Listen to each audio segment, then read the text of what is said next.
Hola, hola, ¿cómo están? Gracias por elegir Canal 10. Comenzamos un nuevo ciclo y un nuevo programa llamado 40D, Argentina en democracia. 4 décadas de un periodo de renovación tras 8 años de gobierno militar. Y corría el año 1983 y Raúl Alfonsín asumía la presidencia. A esta historia ya nos contaron. Y con ese hecho tan significativo para todos los argentinos, recuperamos la libertad. Esa libertad tan aclamada, tan necesitada, ¿no? Pasaron muchas cosas durante estos 40 años. En 5 noches, durante todas las semanas, vamos a hablar de las transformaciones, los cambios también en distintos niveles, como lo político, lo económico, lo tecnológico, lo social y también la cultura. Y el arte, les puedo decir que a partir de la llegada de este sistema democrático, también mostró mucho talento y creatividad. Por ejemplo, el teatro se adueñó de las calles, de los espacios públicos. También surgieron festivales internacionales, centros culturales. La música y el underground cantaban a la libertad, la revolución y también a la rebeldía. El cine denunció crímenes, denunció atentados a la vida y empezó a trabajar también por la diversidad. Eso que ahora también estamos trabajando los argentinos. Y las bellas artes comenzó a florecer nuevamente. Este programa comienza así. Tenemos todos la enorme responsabilidad de asegurar hoy y para los tiempos la democracia y el respeto por la dignidad del hombre en la tierra argentina.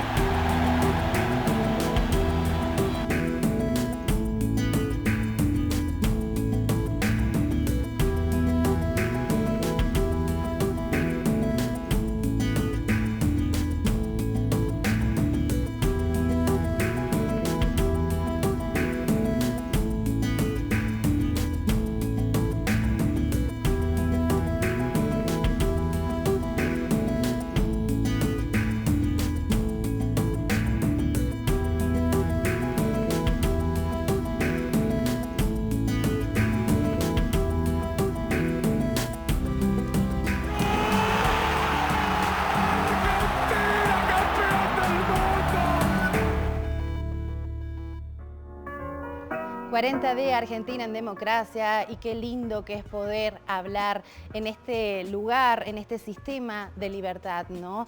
Y cuánto hemos trabajado los argentinos, cuánto se hizo en la cultura, cómo cambió también el arte a partir de ese 1983. Hoy en nuestros estudios, Raúl Sancica, presidente de la Agencia Córdoba Cultura, con nosotros, que yo me animo a decir que le vamos a sacar el saco, no literalmente, pero él también va a contar estos años de democracia desde su experiencia y también de la dictadura. Raúl, ¿cómo estás? Muy bien, Ivana. Muchas gracias por invitarme. Bueno, la verdad que es un placer tenerte. Comenzamos con este nuevo ciclo. Y bueno, ¿qué nos puedes decir de esta democracia? Democracia, por lo menos para mi generación, anhelada, buscada. Si bien uno dice o escuchábamos 20 años no es nada, ahora decimos 40 años no es nada. Creo que somos muy jóvenes todavía. A nivel democrático, 40 años ininterrumpido. A mí me tocó vivir la dictadura siendo adolescente, queriendo estudiar teatro. Empecé a estudiar teatro ya en dictadura, en la única escuela oficial que estaba abierta en Córdoba, que era el Seminario de Teatro Yolil Iguá de la provincia de Córdoba. Y llegó la democracia, la tan anhelada democracia.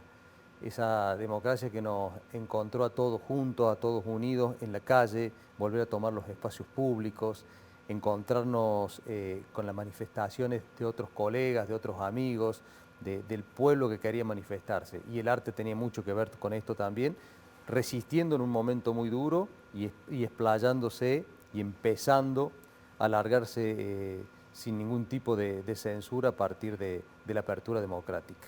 Decís que estudiabas teatro durante la dictadura. ¿Sentís que te robaron esos años de juventud? Y fueron momentos muy duros, sobre todo porque uno no podía expresar lo que realmente sentía, teníamos miedo. Si veíamos teatro independiente, me acuerdo de lo que que resistían en ese momento, que no se pudieron ir o se formaban o se conformaban. Había códigos, había una manera abstracta para poder comunicarse con el otro, que es lo que necesitamos en el teatro, pero bueno, lo pudimos superar. Yo creo por eso es tan importante la democracia, con sus aciertos y errores que tenemos que trabajar en este sistema republicano, que nos hace bien a todos. O sea, yo creo que es lo que tenemos que trabajar para que perdure. Podemos hablar de diferentes hechos durante la llegada de la democracia, ¿no? Por ejemplo, podemos hablar de personajes que han trabajado muchísimo, como Carlos Jiménez. Qué nombre, ¿no? Qué nombre. Él dice que había que formar al público para el teatro. Eso, me quedé con esa frase. Totalmente.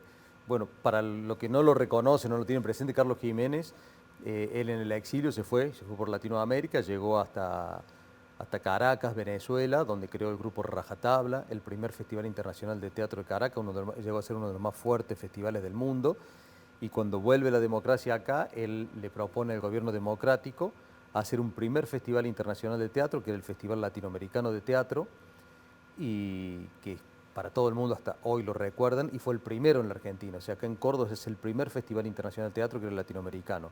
Y bueno, esa fue una explosión para todos, ¿no? Porque venían compañías de otros países de Latinoamérica, de Europa. La Fura del Baus, su primera salida a la Fura del Baus, pueden verlo en su historial, es acá en Córdoba. Es lo que hoy es el Patio Olmos, ahí era la Escuela Olmos, ahí me formé yo, ahí era el seminario de teatro. De repente en ese patio, en esa cancha de básquet que había ahí transcurría la Fura del Baus, que le rompió la cabeza no solo al teatro y a las artes, sino a todo el público que estaba participando. Y ahí Carlos tenía mucho que ver también con todas las obras seleccionadas y partía con esto. Tenemos los artistas, pero necesitamos el público. El público al principio se abroquelaba por ver las obras, por estar, pero había que seguir formándolo, educándolo para el teatro y para las artes, y bueno, era parte de sus principios. Decís que en Córdoba se hizo el primer festival latinoamericano de teatro, sí. Ahora llamado Festival Internacional de Mercosur, me parece que fue como el origen. Exacto. Yo tuve tengo la suerte de haber participado en todos los festivales, en todos los latinoamericanos que se hacían cada 2 años, en el medio se hacía un festival nacional de teatro, porque fui estudiante, después pasé a ser, se ocupaba mucho trabajo ahí, o técnico, o ayudante, después fui actor, fui director de algunas obras, y ya en el 2000, porque hubo del 94 al 2000, se dejaron de hacer los festivales, por tantas crisis que tiene nuestro país, y bueno, se dejaron de hacer. En el 2000 se retoma con el nombre del Festival Internacional de Teatro Mercosur, que bueno, empecé coordinándolo y soy ahora el director, tanto de ese como el director del Festival para la Infancia y la Juventud. Así que me tocó participar y participo en todos los festivales. Claro, eso, el Mercosur dio pie también a los otros, a la infancia, al del humor. Al pensar con humor también. Claro. Sí. Ahora vuelvo al festival de teatro, al Festival Latinoamericano. Sí. ¿Cómo era, Raúl? Desde tu experiencia, como estudiante, estabas dando tus primeros pasos también en el teatro. Y había... ¿Qué podían ver? ¿Cuáles eran las primero que alternativas, podíamos ver en vivo experiencias de otras latitudes. En otros idiomas, o si eran en el idioma nuestro, con su característica, con sus tonadas y sus problemáticas, ¿no? Porque el teatro traía todo esto. Después, los primeros festivales que hoy, las dinámicas de todos los festivales, no solo de teatro, sino han cambiado, han variado mucho, no solo por cuestiones económicas, sino también por atención, por giras. Antes eran 10 días donde se convivía, y nosotros, si éramos estudiantes, hacíamos los talleres, los cursos, los seminarios con las grandes figuras que venían, porque ese es un poco el espíritu de estos festivales, convivir esos 10 días en intercambiar. Ellos decían que sacaban mucho de la juventud, de lo que sacaban de nosotros, y nosotros lo que hacíamos era aprender, prácticamente no dormíamos. Todo eso era realmente una fiesta, pero que nos dejaba a nosotros, o nos dejó muchísimas cosas para después seguir produciendo lo propio. ¿Sentían miedo? ¿Todavía? Porque estamos hablando de 1984, era reciente la democracia. Sí, y sí, era muy débil la democracia. De hecho, hubo intentos de golpes de Estado, de los carapintados, etcétera. Hubo muchas cosas en los primeros años. De hecho, yo trabajando, cuento una anécdota, pero estudié mimo, me formé como mimo, también recorrí toda la Argentina, Latinoamérica, pero creo que fue en el año 85, el primer movimiento cara pintada que hubo. Estábamos haciendo teatro en Entre Ríos y y nos pusieron presos porque creían que estábamos haciendo un motín a favor de los cara pintada. No. Bueno, porque había, todavía mucho temor y sobre todo las expresiones artísticas en la calle, en las plazas. Entonces, bueno, uno aprendía mucho, pero ese temor estábamos ya hablando de los primeros 3 o 4 años de democracia. En su momento denunciaba mucho, denunciaba todo lo que estaba pasando, o sea, todos nos preguntaba qué pasaba, hoy hablamos de nietos, pero con los hijos, o sea, qué pasaba con toda esa generación que no sabíamos muy bien qué es lo que estaba pasando, si estaban o estaban vivos, no estaban vivos. El arte empezó a expresar todo eso, a manifestar y a denunciar todo eso. ¿Y cómo se veían las obras cordobesas que habían trabajado aquí para poder ofrecer también a este festival internacional? Y acá había, y hay todavía directores muy potentes.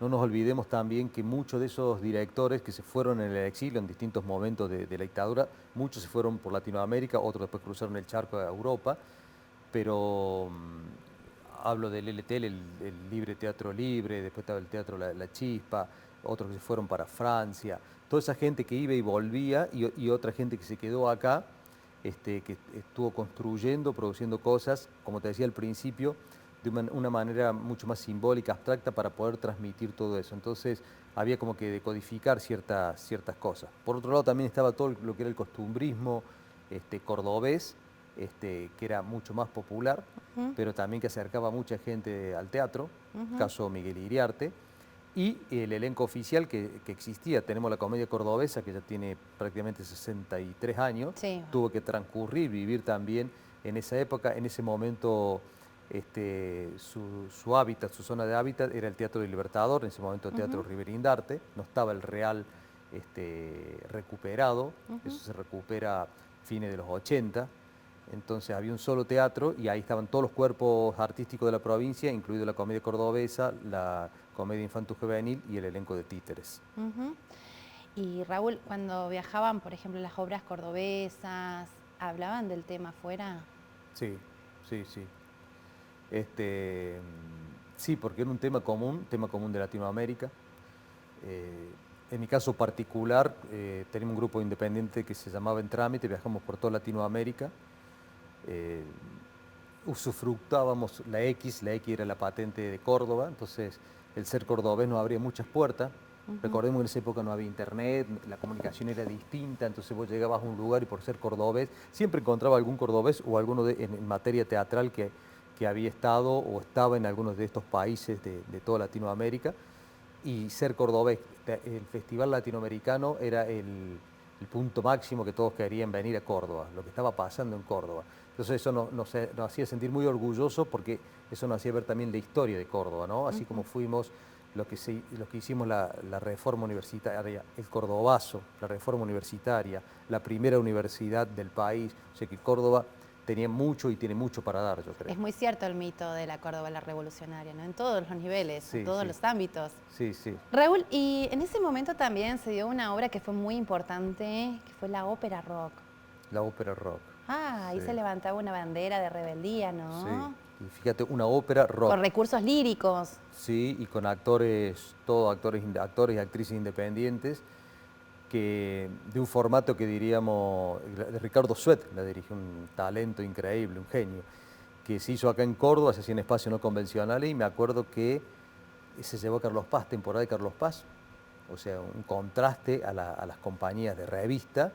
La ópera rock que estuvo creo que en el Club de Pesca, que yo lo fui a ver, que era como si fuese Atenas, vamos a decirle, un club, y ahí se hacía la ópera rock y con muchísimo público, o sea, no solo ya del cordobés, sino de los turistas que iba a ver eso, una gran propuesta acrobática, musical, cantada. Me imagino que eso también nació de la idea de estos festivales de rock que aparecían también en las sierras de Córdoba, como la Falda Rock, como la presencia de muchos músicos. Claro, es que hay una mixtura, o sea, consciente o inconscientemente, todo lo que estaba pasando, la Falda Rock, que después derivó en el Cosquín Rock, el Festival de Folclore también de Cosquín, que era muy fuerte porque desde que iba La Mecha, Víctor Heredia, León Gieco, Cafrune, Horacio Guaraní, digamos, muy fuerte, que siempre dejaban un mensaje para el pueblo y fundamentalmente para y hacia la libertad, que era muy importante. Entonces cada uno de su disciplina artística,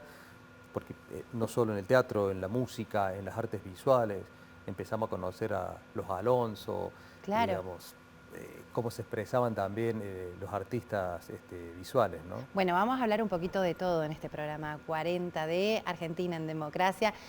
Te quedás ahí, ¿no? ¿Cómo no? Ustedes también, porque ahora nos vamos a un corte y tenemos música, tenemos blues, tenemos jazz también de Mascarpone Sanabria.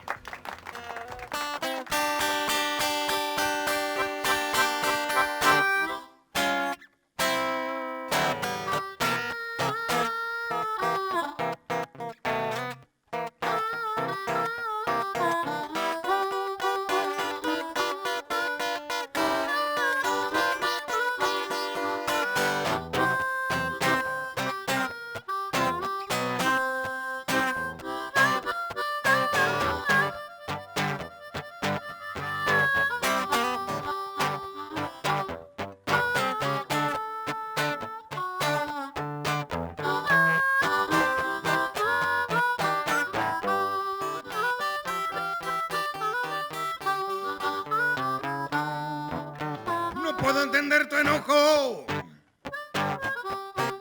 pero haber hecho las cosas bien.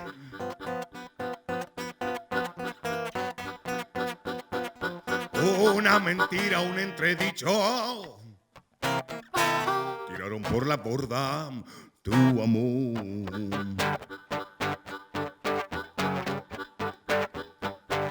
Tan volátil, tan efímero,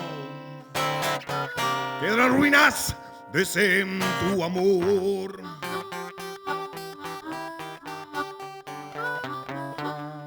Yo sé que no me acerco ni un minuto a la perfección.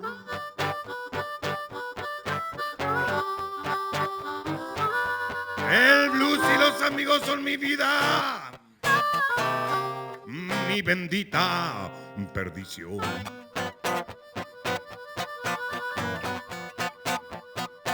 Y aún no entiendo, nena, no lo entiendo. ¿Qué fue lo que te enfadó?